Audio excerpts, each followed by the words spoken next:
Easy and tasty capsicum egg curry ఎలా తయారు చేసుకోవాలో ఈ వీడియోలో చూసేద్దాం. ముందుగా క్యాప్సికమ్ ముక్కలని చాలా చక్కగా తరిగి పెట్టుకోవాలి. చిన్న చిన్న సైజులో తరిగి పెట్టుకోవాలి. ఎందుకంటే క్యాప్సికమ్ కర్రీ ఉడకడానికి చాలా సమయం పడుతుంది.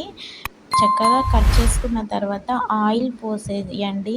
ఈ కర్రీలో మనం ఎక్కువగా ఆనియన్, పచ్చిమిర్చి ఏమీ వేయ అవసరం లేదండి. డైరెక్ట్గా పోపు దినుసులు, పసుపు వేసేసి డైరెక్ట్గా ముక్కలు వేసేయడమే. ముక్కలు వేసేసినాక ఇందులో చాలా మగ్గేదాకా మనము ఒక 10-15 మినిట్స్ పడుతుంది కర్రీ మగ్గడానికి. చక్కగా మధ్య మధ్యలో కలుపుతూ ఉండాలి. మూత పెట్టేసి 5 మినిట్స్కి ఒకసారి కలుపుతూ ఉండాలి. ఈ కర్రీ చాలా టేస్టీగా ఉంటుంది. రైస్లోకే కాదు, పూరీలోకి కూడా చాలా బాగుంటుంది. కొంచెం మగ్గినాక అందులో అల్లం అండ్ కొత్తిమీర వేసేసుకోవాలి. వేసేసుకొని మళ్ళీ చక్కగా కలపాలి. ఓన్లీ మనం ఉట్టిగా క్యాప్సికమ్ వండితే అంతగా తినాలనిపించదు. ఇందులో ఎగ్ కొట్టిపోస్తే చాలా బాగుంటుంది.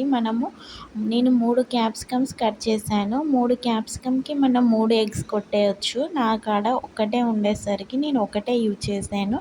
మీరు 2-3 కూడా యాడ్ చేసుకోవచ్చు. ఈ కర్రీలో కొంచెం ఆయిల్ ఎక్కువగా ఉంటేనే బాగుంటుంది. ఎందుకంటే మనం ఎగ్ వేస్తాం కాబట్టి కొంచెం పచ్చివాసన ఉంటుందంటే కొంచెం ఆయిల్ ఎక్కువగా వేయడం బెటర్. సో ఇప్పుడు నేనైతే ఎగ్ వేసేసాను. చక్కగా ఎగ్ మొత్తం బాయిల్ అయిపోయాక దానిని మనం చక్కగా కలిపేసుకోవడమే. ఇంకా కర్రీ మగ్గినాక అందులో మనము రుచికి సరిపడా కారం, కొంచెం ఉప్పు, కొంచెం ధనియాల పొడి అండ్ గరం మసాలా యాడ్ చేసుకోవడమే.